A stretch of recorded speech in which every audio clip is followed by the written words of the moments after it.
And we read from verse 1 to 10. Christmas is upon us. It's a season where we reflect, we think. It's also a time of joy, and then it's okay. It's okay to have joy. It's okay to do all the good things.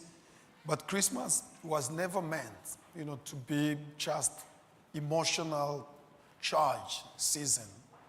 Christmas by design has been a time of intense reflection.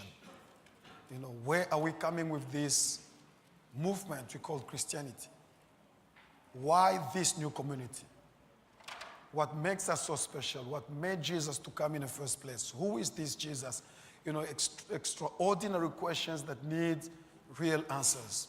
That's the season of Christmas. And then this time around, I thought this Sunday, Wednesday, Pastor Pilani will be leading, the prayer. And then the Sunday coming, he's traveling as well. Okay, so if he travels, his spirit will lead the prayer. But I know Pastor Oliver will not travel, so he will lead prayer. And then I will teach. The other Sunday, I will teach on Christmas Day, and I will teach on the last Sunday of the year on this same topic, just building slowly. We want to refocus our attention again on what Jesus did, where he came from, what is the thinking behind it, and then how did you find ourselves where we are. So that will be the topic for these days. So if you don't mind, we are more in numbers than the early service, so please read louder, clearer, and in English. All right? 1, 2, 3. Oh, the scriptures are there. 1, 2, 3.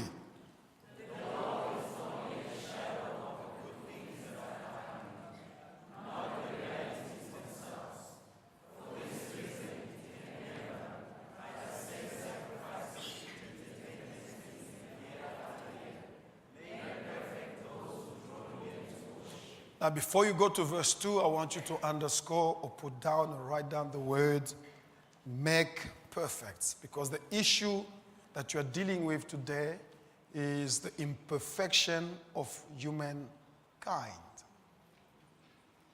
Now, whenever you hear the Bible talk about perfection or perfect, it's not talking about faultless human being.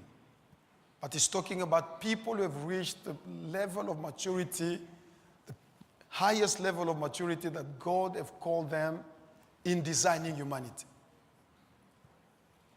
So that's what the problem is. We were faced with a huge challenge that regardless of our efforts, our religious activities, our sacrifices, everything that human beings did from time immemorial to now, there was no way that human being could recover what was lost in the garden. So therefore, there's a problem, a major one. Verse 2. Let's read.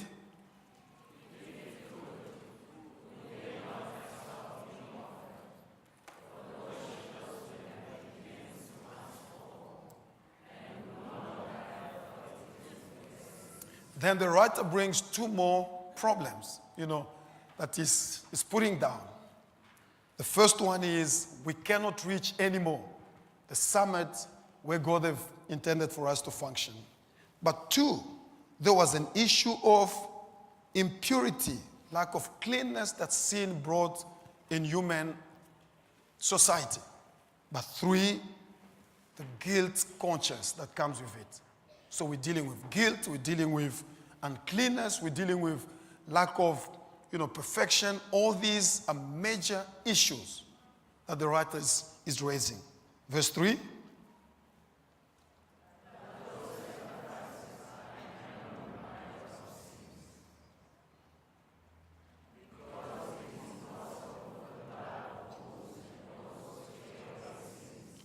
Then he shifts, once he puts the problem that we are plagued with, the issues that you're dealing with, he shifts in verse 5 and he put therefore. Therefore simply means this is there because of that. Therefore. Okay? Therefore.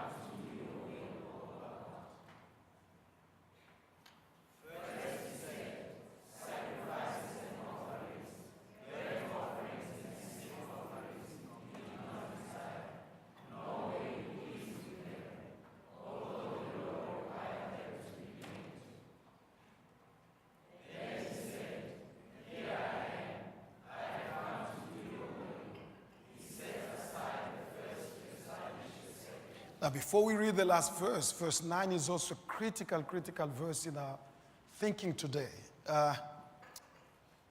We know it's connected to the New Age movement, but New Age movement, all they did was to steal from the Bible. You know, this whole issue of New World Order, it didn't come with New Age. It's a biblical concept. This is where it's drawn. Jesus goes, I must establish a new way the world have to function. So therefore, a need to come. Because the problem of humanity can never be solved at human level. It has to be escalated to God's level so that God can come down and deal with the human problem so that at that level, we can remove the old order and place people into a new world order. We don't see it fully playing out, but we expect to see it playing in a new community called church. Because this thing have to grow, it have to expand, it have to take root until it, becomes the kingdom of God. Of this world, they become the kingdom of our God. So that's the mind of the writer. He's explaining something major, that we were all stuck in a huge problem.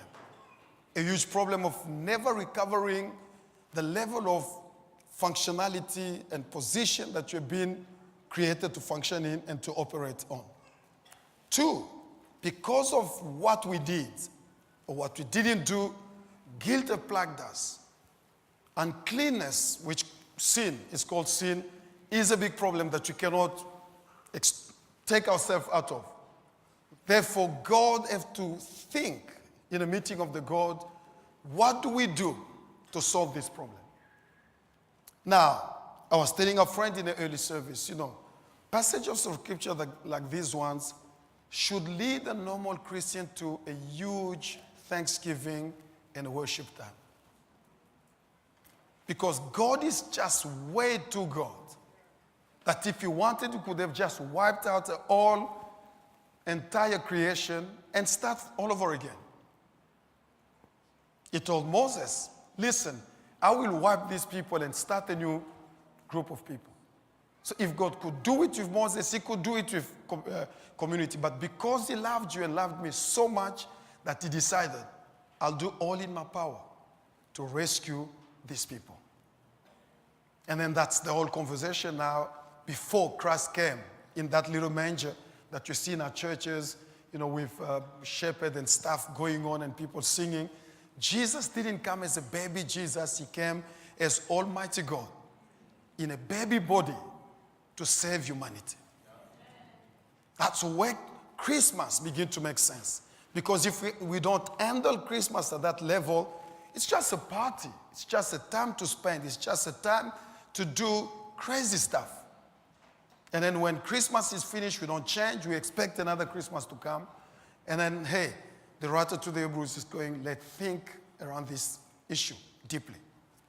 And then Jesus goes, if you understand the spirit of Christmas, which is my coming and the gathering of people around my person, the old have to go and the new have to be established. So we expect during this window for something new to break into your spirit. Something new to break into your mind. Something new to break into your emotions. Something new to break into your behavior.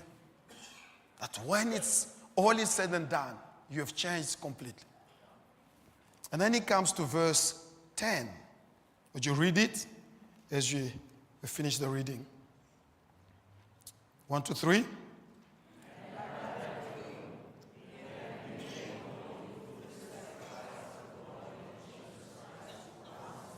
Now that's the crescendo of the whole explanation. Where the writer to the Hebrews say, hey, once Jesus stepped into human affairs, something happened. Those who open up to him, he has made them to be different. That's where the whole is different. That even if I go to ShopRite, to Pick and Pay, to any other thing that other people do, but if I've opened up to Christ, something drastic have happened that have separated me from the rest of the people. That's the spirit of Christmas. I was in trouble. I could never get myself out of trouble. God got involved into my affairs. By doing what he did, he removed the first world order and established a permanent world order. Therefore, by me embracing it, I become a different person. That's Christmas. So, let's talk. What are we talking about? The title of our message today is simply Truth on the Rescue Mission. That's what you're going to be talking about. Truth on a Rescue Mission. That's the title of our conversation today. So I want to take you line by line, introducing you to this major, first step on the journey around Christmas, and then learn, what is this thing? Why did Jesus call himself, I am the truth? What did he mean? Why is the Bible talking a lot about truth? So once you get it and then you see how it works, then you begin to appreciate Christmas. And hopefully, you will become a holy person. A completely different. Let's start with a thesis. Now, our thinking is in 2 points. This is the first one. The pull is helpless and hopelessly downwards whenever our reality is not undergirded by the truth. That's the place where everything starts. Every conversation, every thinking is there. We are bound to be a wicked, deprived society, regardless of all the political efforts, everything that you do, if Christ is not in, if the truth doesn't undergird what you do, we are going for trouble. I'm flying yesterday night from Johannesburg. It's the last flight, and I'm so tired. And pick up a newspaper. And on the front page, there's a story of this guy. He is from Johannesburg. He got online and fell in love with a lady online. I don't know what you new generation are doing. How can you fall in love online? I don't know. You have to help me. Because what you see on a picture is a snapshot at a given time. She might be smiling, but she's the most nastiest person. Vice versa. So he falls in love, and then they're communicating, and they've decided they will get married. She's from Singapore, the guy's from South Africa. And then for some reason, the woman goes, I don't think it's a good idea. So she started growing cold feet. And she decided, I'll pull out of this marriage. And the gentleman obviously is furious because he goes, this is the woman I'll marry. And he decides, if I cannot get her, no one else will. Wanted to buy a gun, take it to Australia, and they told him, listen, Australia, the check board is, border post is so strong they will catch you, just leave it. So he goes without a gun. The first thing he did when he landed in Australia was to buy a knife. He invited this girl at the hotel where he was, and then, she's innocent. She thinks, okay, we will talk, and then we'll do what civil people do. And if we have to part our ways, we will. So I think the conversation didn't go well. He cuts the lady. Oh, yes. Completely. And killed her. Because his decision was simple. If she's not my wife, she'll never be somebody else's wife. Why are you shocked? Because it sounds gruesome. Do you know the stuff you know about you that nobody knows about you? And you look normal? Neighbor, tell your neighbor. I start having my reservation about you.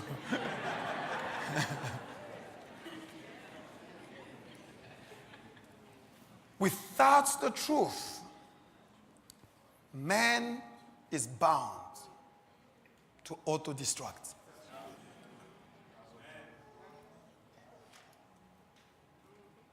If you caught yourself fighting with evil thoughts when there's nobody around, because you are spinning in a black hole that all it does is to bring everything down.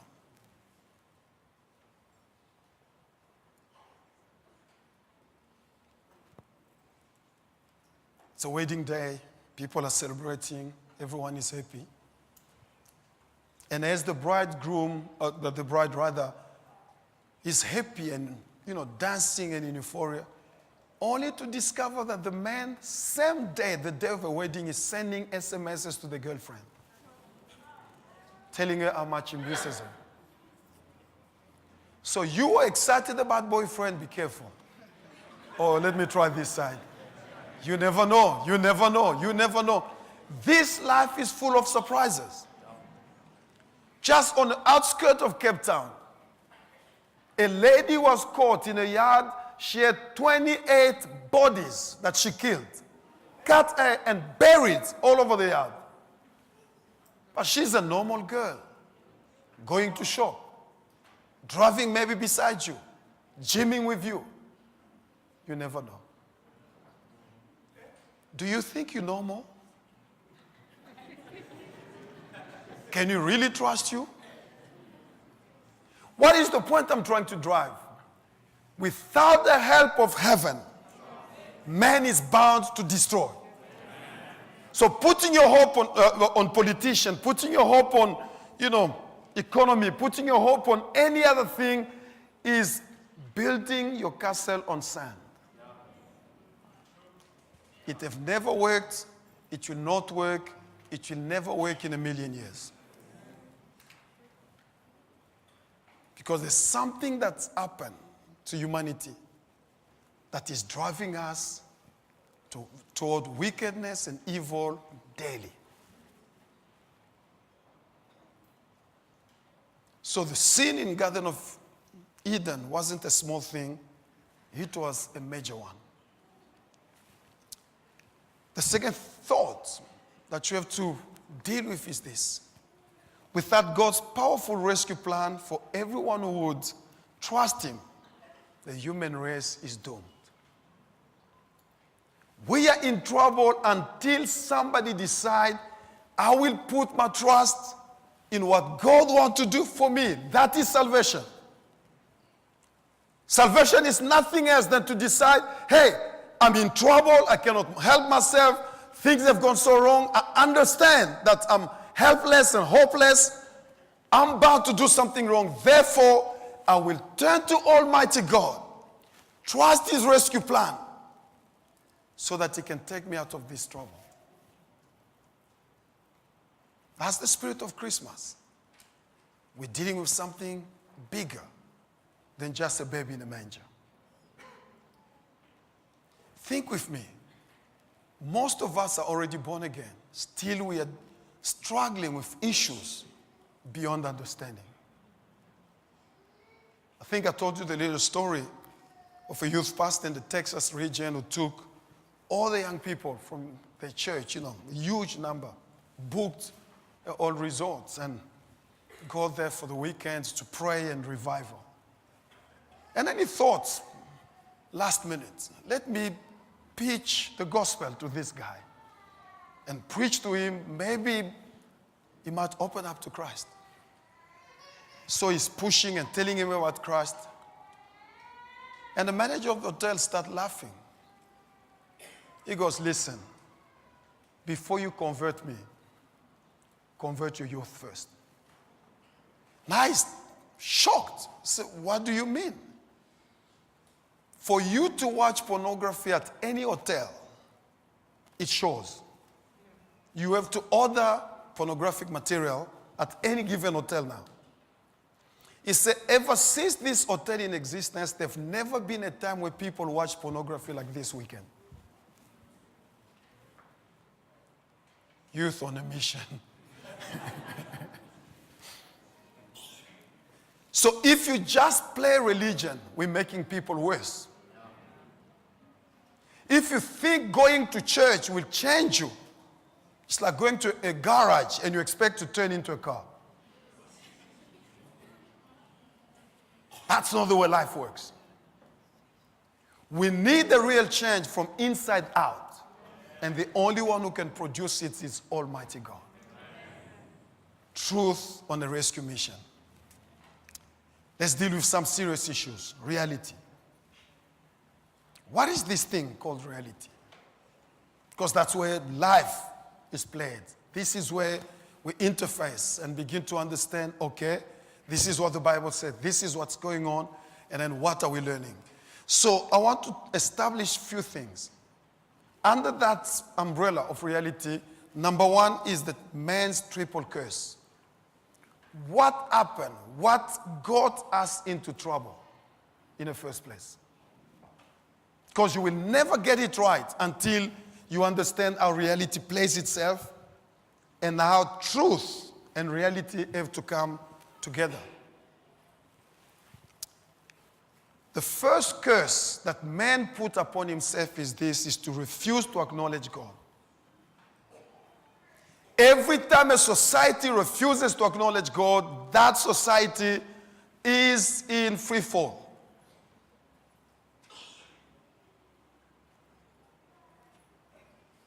Acknowledging God has nothing to do with saying, yeah, I believe there's a God. But if He's God, your behavior should show that He's God. I will ask simple questions. Who directs your decisions?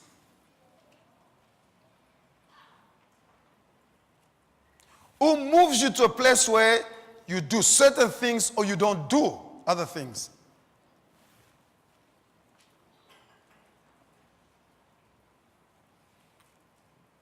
What triggers you to set feet in other places and not some other places?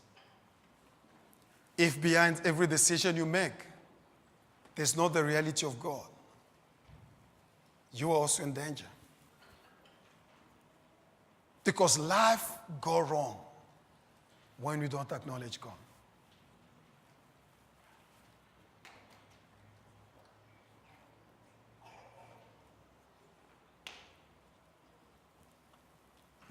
Number two, the second curse that men have put upon himself as you deal with reality. Reality, I will explain in a few minutes what it is and what you mean, is the refusal to treat God as God.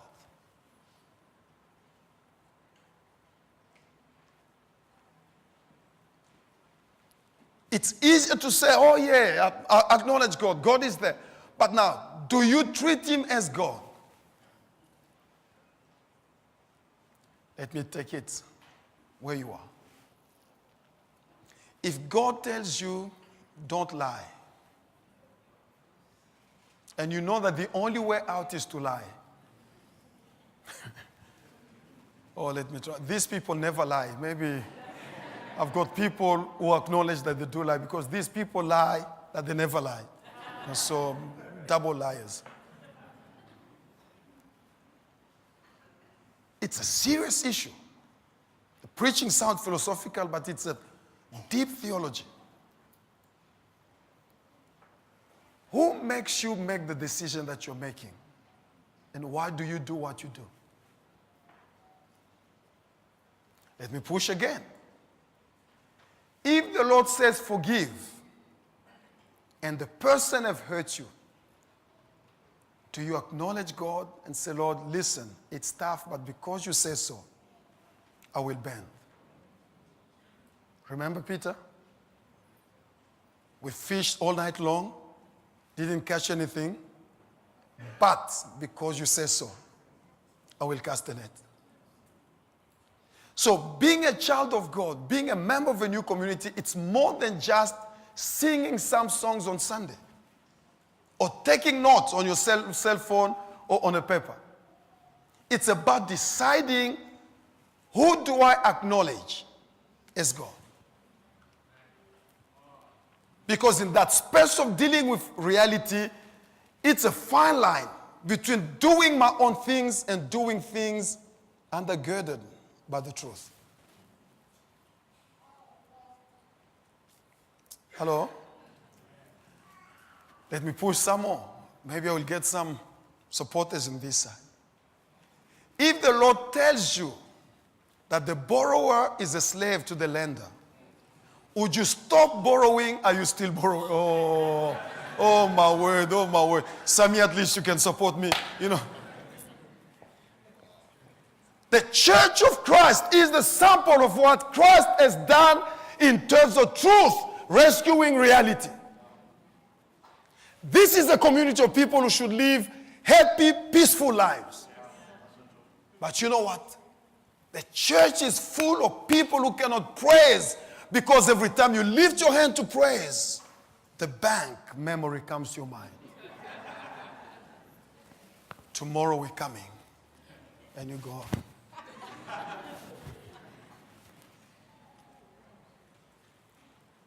Everything God tells you to not do, it's for your own benefit. Do you know how ridiculous it is for you to explain things that a lender does not need to know? You see, I'm the first of the family. My father died when I was 14. And then behind me, there are 4 people. All that stuff the guy doesn't need. All he needs is his money. Thank you. Who said money? It's you. You know what it is. Give me 5. These people are pretending. So, therefore, Christianity is something else. Christmas has nothing to do with singing. Christmas has all to do with thinking. And there's a difference between thinking and singing.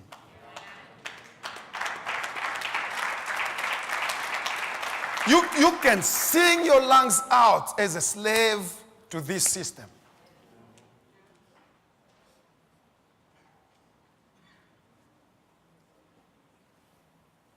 And there was silence in the church.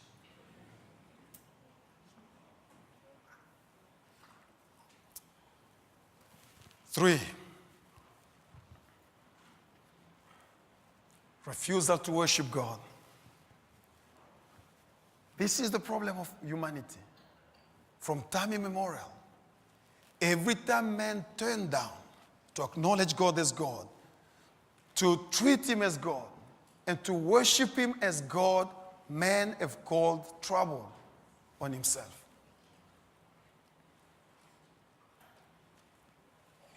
So that's the first space that we're dealing with when we begin to talk about reality. Now, let's move to the theology of reality. When the Bible talks about reality, what is it that the Bible is dealing with? Those are crucial matters of life. This is what the Bible calls reality. It affects us, whether you know it or not. Everything about you is the way you interface with reality. So, number 1, what you see. Are we together? Everything starts in a real life with your perception of life. What you see will always command how you see things. Perception always goes before perspective. Your value system will never precede your capacity to see the object. So when the Bible deals with reality, this is the space where Adam and Eve fell, and then the people of God before us got into big trouble. It's the issue of what do you see? And every time God is about to help somebody, we'll ask the same question, what do you see? God have never asked, how do you see it? Because if you don't see it, it doesn't matter how you see it.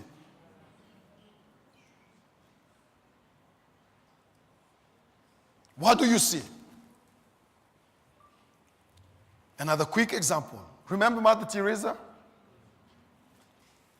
When Mother Teresa saw the prostitute of Calcutta in India, she could have seen a bunch of unruly, out of order, a problem to social order people, and avoid them altogether. Or she chose to see the girls of God, whose the devil is trying to destroy. By seeing the way she saw, he decided the way she will behave with this prostitute. Every time, what you see is the first reality. When you have money, your paycheck, what do you see? ShopRite's here come. Nando's here come. McDonald's here come.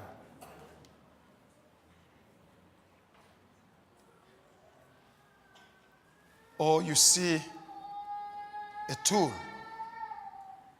to make a difference. So you will never escape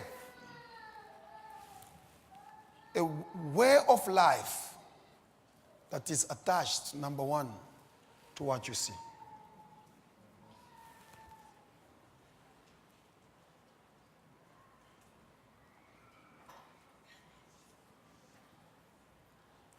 Adam and Eve should have seen that tree in the garden as a test of discipline and faithfulness. But they saw it as an opportunity to become equal to God. And everything goes wrong.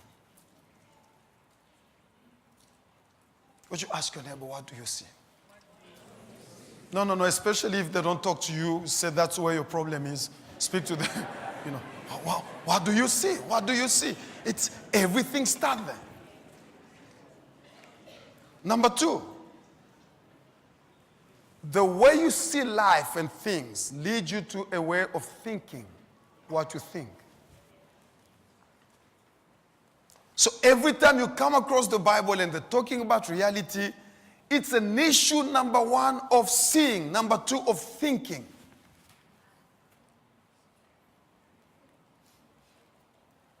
When you see, that vision triggers a way of thinking.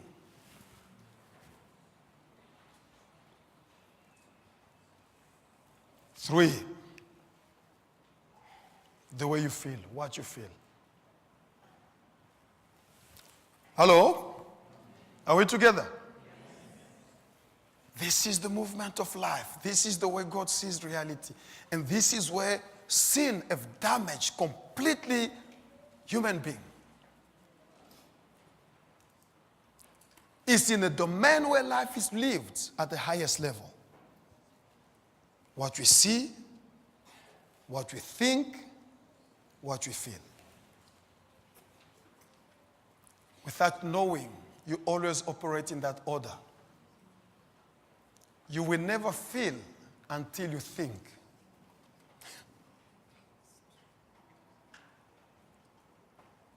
You will never think until you see. I think it was Bobby Hill who said something very profound. That the way we treat people without knowing, when you see somebody, the first thing that you do, you put a figure on their forehead from 0 to 10. Oh, let me try this side. Maybe I'll have 1.5 Christians. The way you treat people, it comes from something deeper. Every time we see people, we put a figure on the forehead. From 0 to 10. When the number is low, you treat them with contempt. Hello? So therefore, money becomes important. Achievement becomes important. Status becomes important. The symbol of success, the car you drive, the house you live in, the neighborhood you're in the church context, the number of people who attend your church becomes important, because if this guy is a church of 1,000 people, he deserves the front row. If that guy is a church of only 20 people, he deserves any chair at the back, because he's a small pastor. Small compared to who and what? Talk to us. Come on, yes. I'm talking.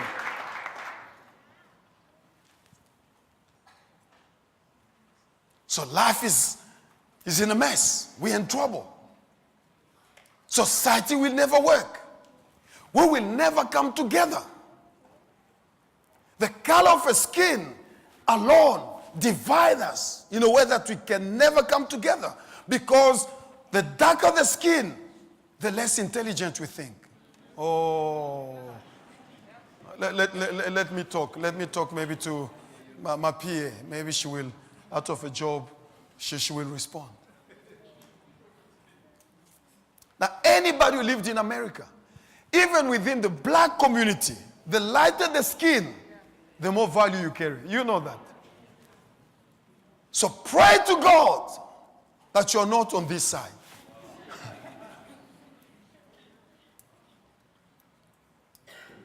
Because what we see condition what we think. And what we think condition what we feel. So the spirit of Christmas is to deal with these faulty lines that have been established by sin, and we begin to draw conclusions that are not true.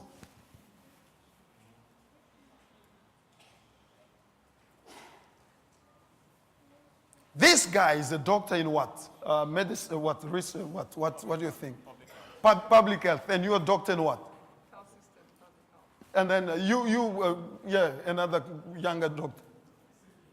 Civil engineering. How much do you know about public health? Zero. How much do you know about civil engineering? Now, do you think life is about public health? Do you think life is about civil engineering? Now, if it's a doctor, he's a doctor in one thing in a billion of things in life. He can be ignorant as he doesn't know how to tie his shoes. If you've seen a doctor in civil engineering not knowing how to change the light, can you call someone to come and help me? The light have gone off. Aren't you a doctor?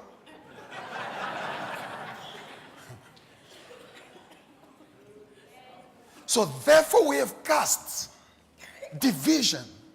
It starts with the color of our skin, to our accomplishment in life. It goes to the gender.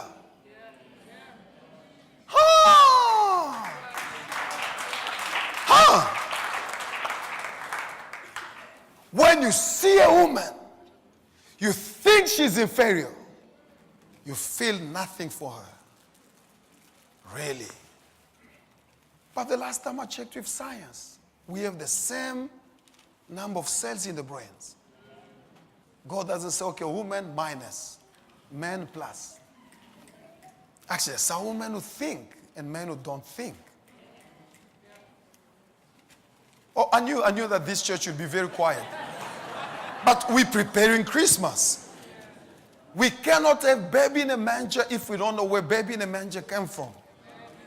He came to rescue humanity from the crazy life of living we have embraced. So that he can, out of us, create a new holy people. Establish a new world order. Where our vision is finally clean. And our thoughts are renewed. Our feelings are sanctified.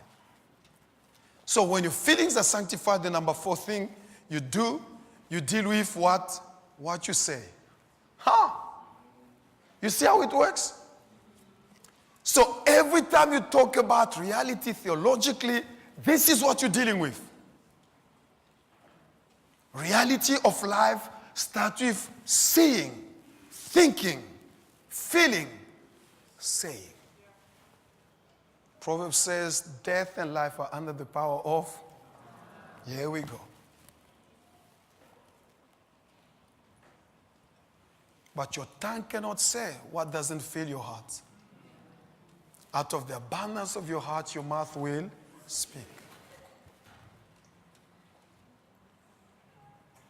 Just take time to listen to our politicians. From Donald Trump to Matteo in Italy to someone says the back to Joseph Kabila. Just listen to them. 99% of trouble we have is somebody without thinking said something that threw people in trouble. I think it was Zaid was interviewing Mnangagwa And she said, I heard that you're a crocodile. And he said, but the last time I checked, I was a human being. Now, how would you call your president crocodile? What happened? When did you demote him from being a human?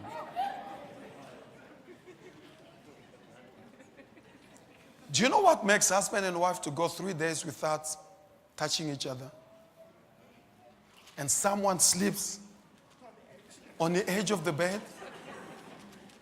99% of stuff is what someone said. Don't touch me. Don't touch me. One day I'll touch you. If not today, tomorrow. If I miss tomorrow, the other day. When anger is finished, I will end up touching you. You might as well change your mind now. Come on, give him praise. Come on, give him praise. Come on, give him praise. But when you look at what happened, why is reality so rotten? The way we see people lead us to the way we think about them, lead us to the way we feel about them, and it pushes us to open our mouth without respect toward one another.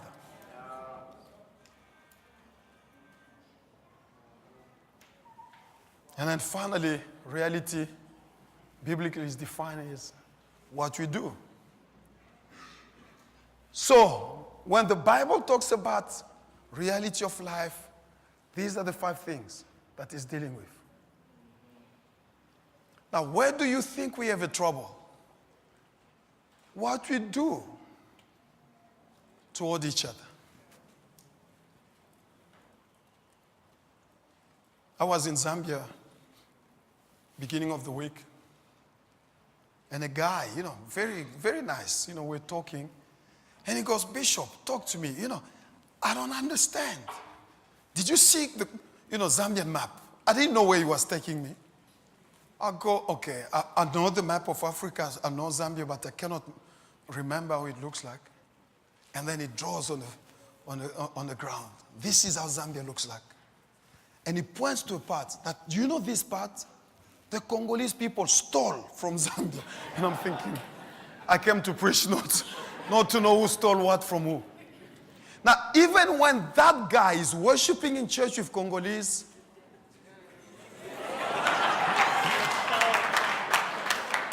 come on. Give it to me. It doesn't matter how the Congolese guy will speak in tongues, in his spirit, thieves. Before you worship God, give us our land.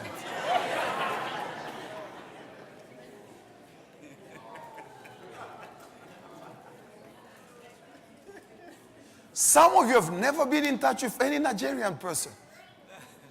But every time you hear the word Nigeria, you go, oh, be careful, Nigerian. Why? What somebody does affects humanity. That's the spirit of Christmas. That God is saying, I have to go to fix something profound in a human heart so that they can start seeing what needs to be seen, thinking the way they should think, feeling the way they should feel, saying the right words, and doing what needs to be done. Because when people do this, instead of society pulling apart, it starts drawing close to each other. Look at the church. Early service, second service, it is black. Why? Don't you think it should be cooler to have all sorts of colors worshiping under one roof?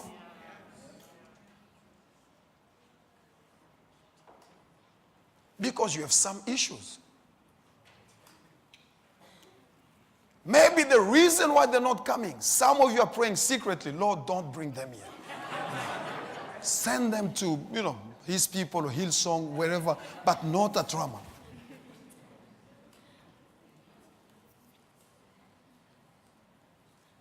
And even when the black people come, you can see the way they sit. People from Zimbabwe, sit with Zimbabweans. People who stole Zambia, sit with people who stole Zambia. You know?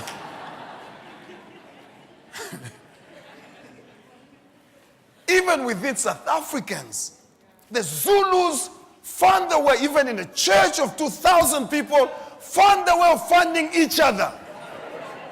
Mfowethu, ninjani, hey! Other things we did. You go, what is this? What is this going on? What is this going on? We're about to close.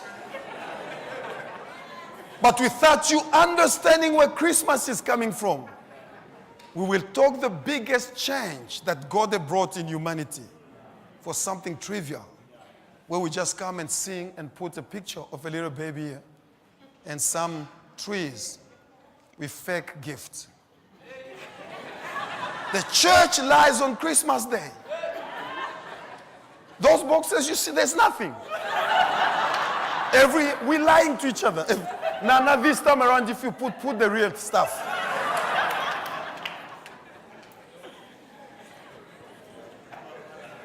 And I thought, because Christmas was designed to think, let's think. The reason why he came, because we got ourselves into a trouble we cannot get ourselves out of. That trouble led us to something more damaging than you think.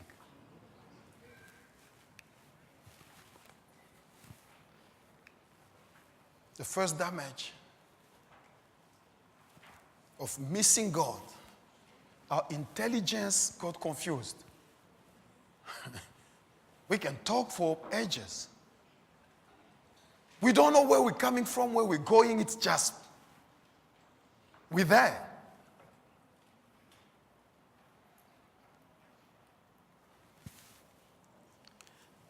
I wanted to leave it, but I will not. I will have to say it. I will have to. I must. I ought to. Listen. Christmas Day is one day. And then the end of the month is coming. And then school fees are coming. Why would you finish money on Christmas Day? For what? Bishop, you don't understand. It's a special day. Your special day, you don't have it. Don't spend what you don't have. I know some of you say what you want, I will still spend. Well, I cannot control. But these are things that Paul is writing about extensively. That when we miss God, the damage was so irreparable that even our intelligent capacity to think was affected. Big time. You will excuse me to pick on you, VC. You know, we always loved you with my wife.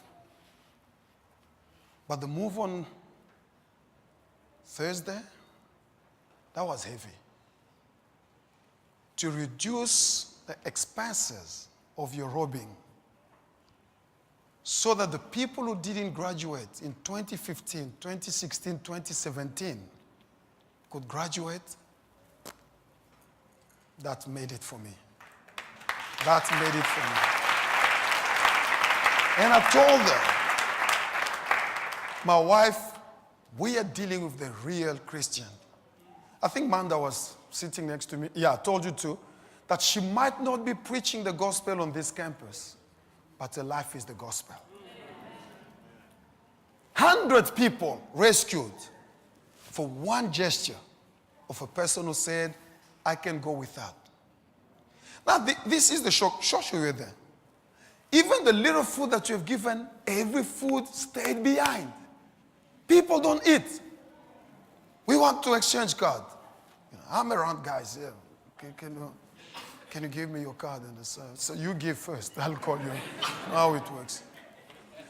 You know, everybody wants to make the first move. You give yours, I'll call you. But you know that we never call. That's Christianity. And if you don't preach any other sermon, which I expect you will change your mind and start preaching regularly, you've preached. And then Mama said something that moved me. That you know what, with what the Vice Chancellor did, she will get fights beyond.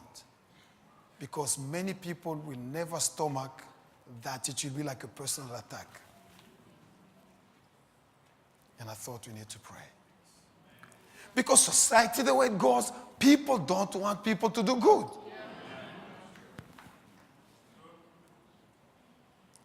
Every person who is in debt is pushing for someone else to borrow. If you don't, it becomes the problem. Who does she think he is? She's not borrowing. She doesn't even have a nice car. At least it's mine. The bank will never call me.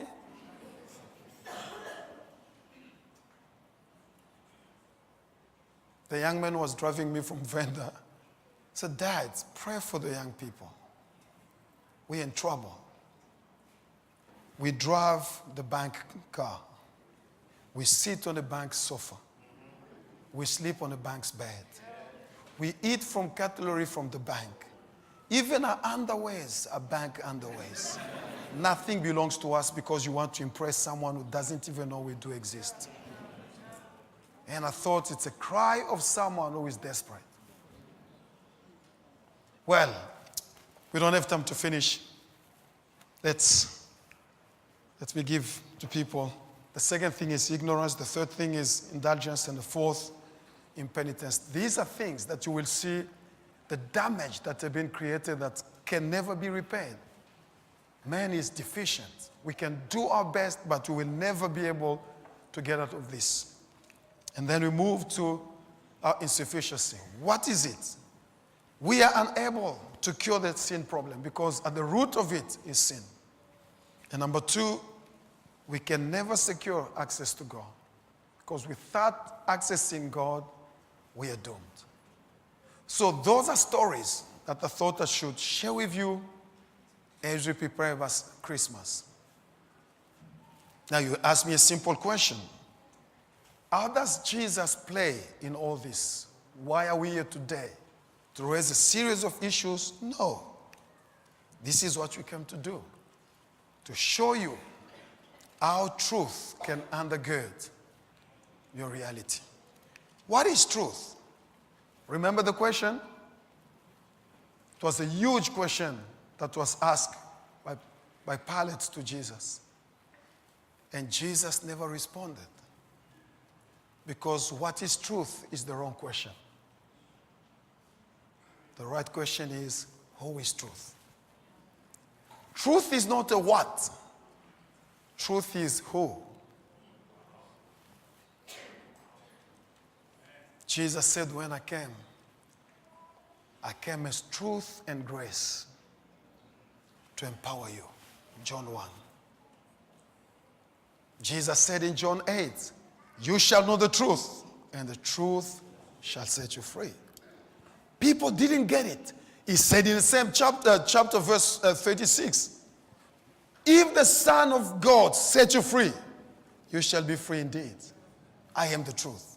He says in verse 40, because people still didn't get it.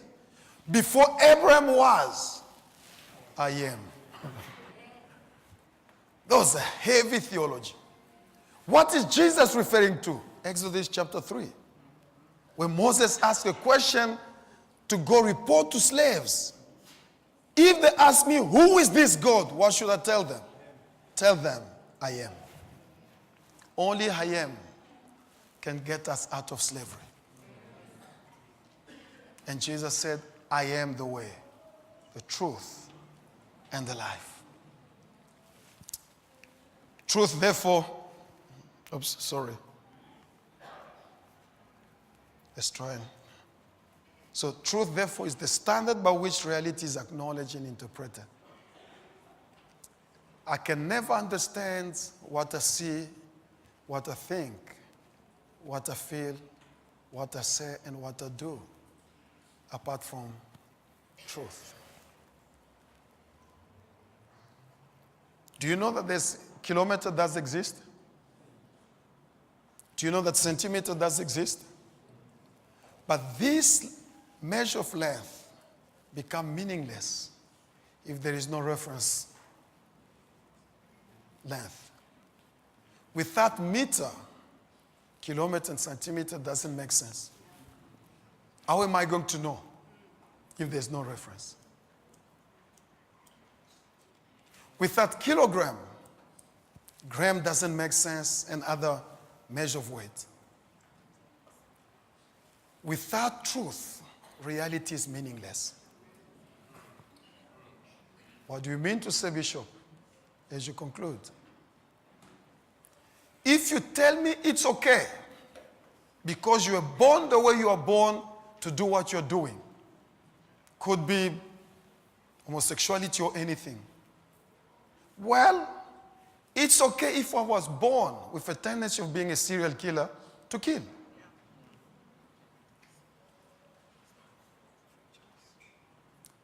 It's okay if I was born with a tendency to lie, to lie. It's okay if I was born with a tendency to violence, to be violent, because this is how I am. Now, who will tell you that this is right, this is wrong, because there's no truth to undergird reality? Or you missed where you should have said Jesus or anything. So, that becomes a heavy, heavy teaching on Christmas. Because Jesus alone gives meaning to what we do, to what we say, to the way we feel, to the way we think, to the way we talk, to what we see.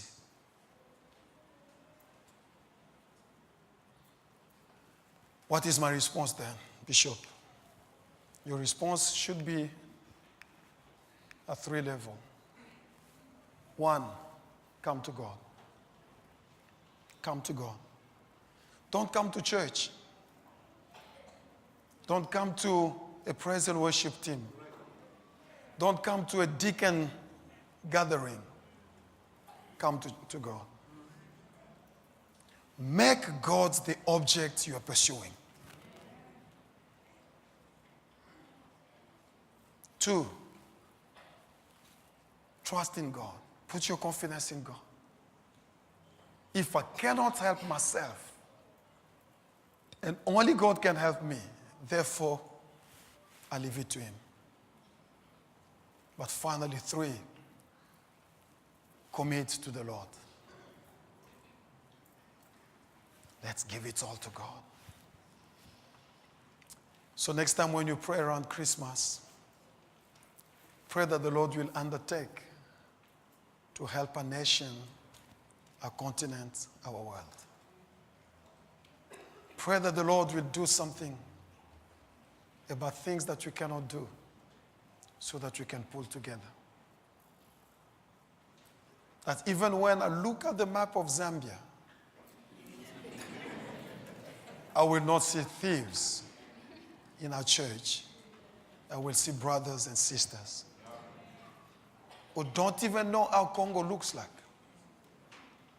because they were not there when they were stealing land. Next time when I see a white man and a white lady, something cynical will not rise in me. It will just be my brother, my sister with a different skin color. When I see a lady, it will not be a prey for me to take advantage of. It should be my sister who makes life complete. When I see my brother, I will not see a rapist or something like that. I will see my companion in life so that together we win. That is Christmas. Thank you so much. Amen. Come on, you can do better. You can do better than that. Come on, you can do better than that. Thank Him in the beauty of holiness. Thank the Lord. So, Pastor Oliver will come up and help you to make a decision of maybe coming to God, or trusting in God, or committing to God. And then we'll finish the day on a high and take our offering and a tithe. You know, it's a season of generosity. Let's do it as we should. I love you all. And then see you on Wednesday for prayer. So let's follow. All right, so I'd like